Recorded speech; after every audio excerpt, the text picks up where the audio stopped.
Thunder's been stolen a bit here because there's been a lot of overlap on what I'm going to talk about, but I'll try and give you an overview of a particular use case, which is the retail leasing industry and how AI is being transformed, which is my background. And we developed the first machine learning tools in conjunction with the Commonwealth Government of Australia. And we called that Accurait with my lovely wife, Petra, who's a co-founder. So what I'm going to talk to you about is the evolution of AI, but I'm not going to just talk to you about GPT, because actually GPT is the most inferior at the moment of all transformers. Believe it or not, there are a lot more powerful ones. So I'm going to ask a quick question before I start. Has anyone heard of Google Unicorn? Raise their right hand. No. Okay, so ChatGPT was trained on approximately, up to the end of 2021, about 800 million to a billion parameters. Hands up, who knows how many parameters Unicorn's got? Over 10 trillion. 10 trillion. So that's thousands of times faster than GPT. So a lot of people ask me, Simon, how is it possible that this technology has adopted so fast? It seems like only yesterday that we were sort of just typing things into Google, and I want to just quickly explain to you very, very succinctly about how this evolution has come about. So, hands up who remembers in the 1970s to 2000, we used to scan in a document. Who remembers scanning in a document? Everyone must have scanned in a document. Scan? Yeah. Or we don't scan in Malaysia? We don't? Oh, we do here in Australia, we scan. So the first evolution of language models was scanning in documents and actually programming the technology via looking at a zone to say, okay, find this bit of information. That was the first attempt at natural language processing. Then the next evolution was from 2000 to 2015. And due to the rise in computational power, a number of language models were developed called neural networks. So neural networks are basically hyper-powered language models, and they combined with improvements in what's called text analysis, or in the trade it's called semantic analysis. So what that was able to do was actually remember text in a sequence. So if I take the children's nursery rhyme, the cow jumped over the moon. The language model started to remember the sequence. So when it saw that combination of words, it said, okay, a cow is an adult calf, and jump as in leap. The problem with those models were that it only remembered very short text sequences. Fast forward to today, and you now have these 4 language models. It all started in 2017 when Google released its first transformer. And what revolutionized that particular transformer was something known as the attention sequence. And what the geniuses at Google worked out was that if you remember the sequence of the words, you can actually, if you feed it enough text, you can actually predict the next word and the next word. That's called an encoder. And as a result of that piece of genius, we now have 4 broad language models. The first one is called as we know, the transformer model, which is a generative pre-trained transformer, or GPT. The GPT, as developed by OpenAI, that's called ChatGPT. Google has one as well called Sparrow, not that well known. There are encoders. So what they do is they look historically at text, they remember the sequence, and then they predict the next word. They predict the next word. The more data you feed it, the better it is at predicting. So that's a transformer model. The next model is actually more powerful than that. It's called, in trade, a bidirectional encoder and decoder, which is just a fancy way of saying it reads text backwards and forwards. So it's able to actually look and predict what the future is, and it can actually look at the past. So it's several times more powerful than a GPT. So an example of what you could use, and we've already had some excellent use cases around transformers in retail for GPT, but the bidirectional decoder encoder can go into very great detail. So we might just say, for example, Dr. Rubin over there, he's a landlord. He might have a dispute with his tenant, God forbid, and he would ask the directional encoder, look, I've got a dispute here at 15 Bukit Bintang retail shopping centre.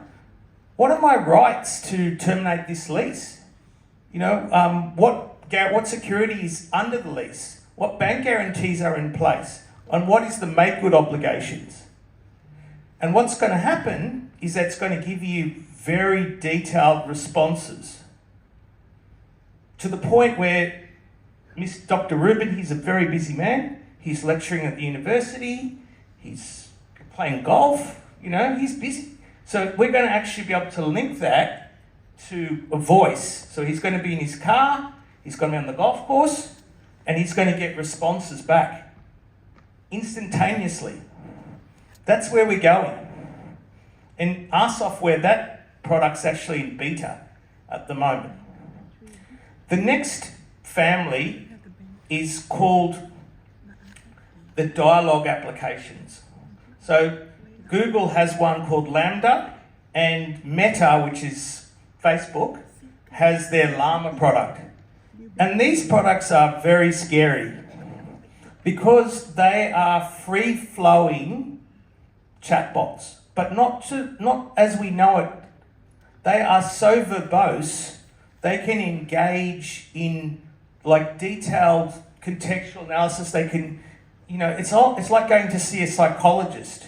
You can tell it all your life's problems and it will diagnose and come back to you, yes, I think, you know, you should leave that girlfriend, you know, or you might stay with your husband, you know, it will give you very detailed analysis. In retail, and particularly shopping centres, we already touched on this. This application is enormously powerful. So, for example, triaging tenant problems in a shopping centre, escalating issues around, say, breakdowns, air conditioning, maintenance, giving detailed Q&A responses on a range of topics. For example, I don't want to sign my green lease.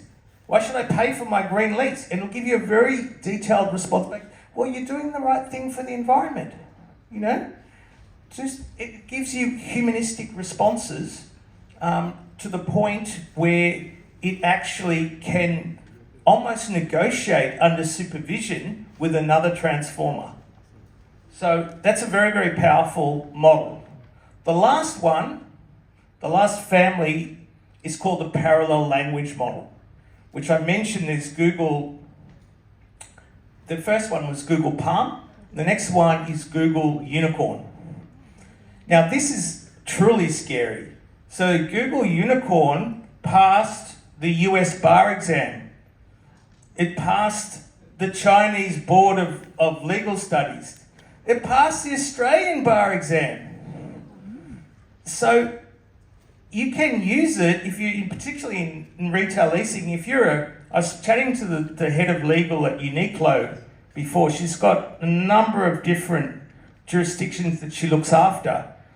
You can actually use it in retail to precisely analyse with great context and nuance of every single lease in your portfolio. It's that powerful. So that's just an idea of the language models that are available, of which GPT is the least sophisticated.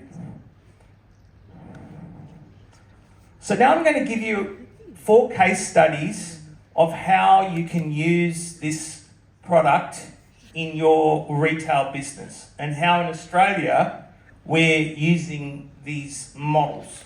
Some of them are future state in beta, but the first one is in lease abstraction.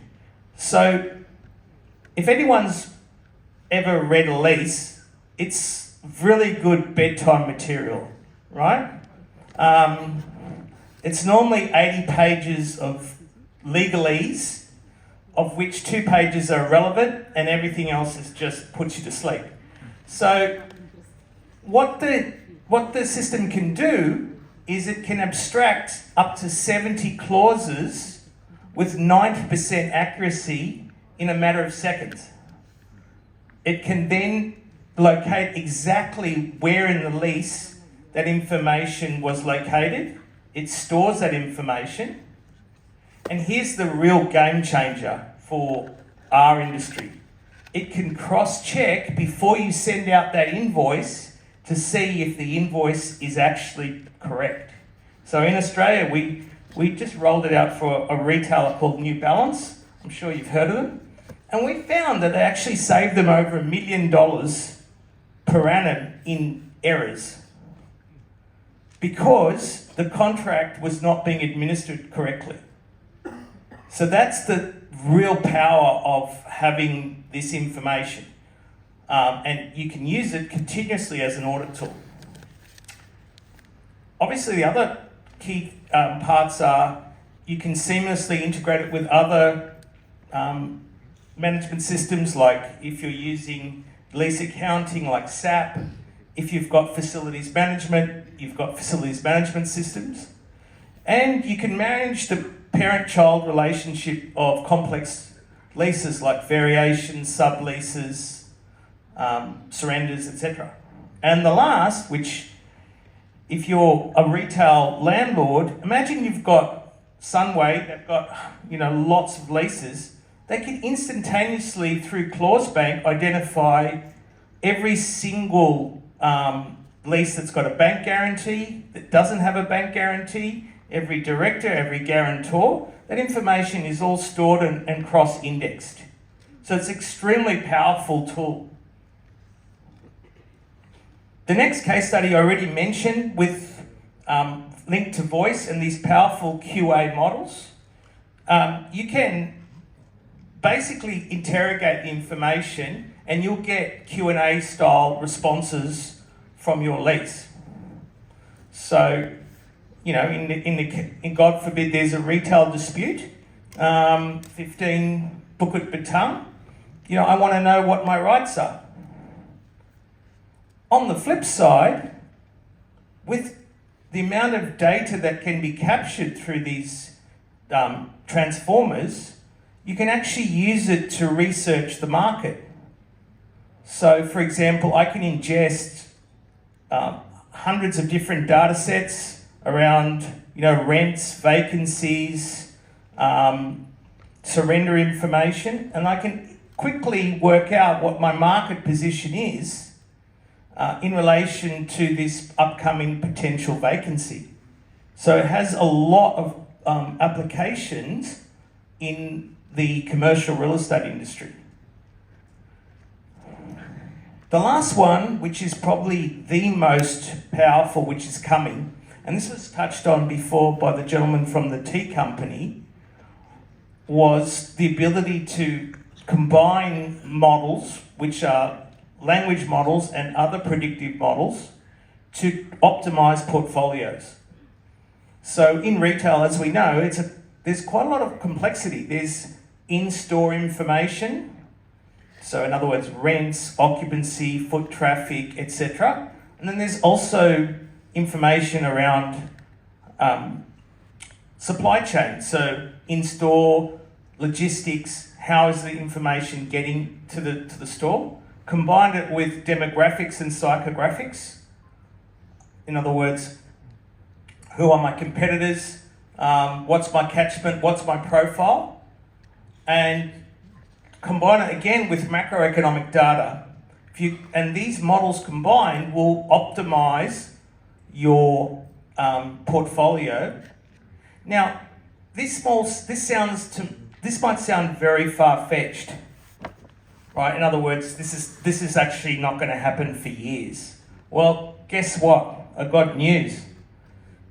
Who's heard of Simon's Real Estate in the US? Has anyone heard of Simon Real Estate?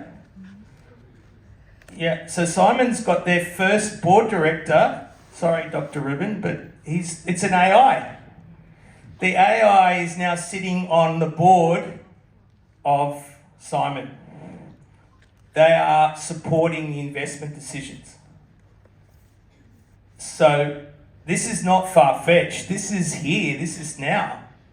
We're all going to be living through data optimization.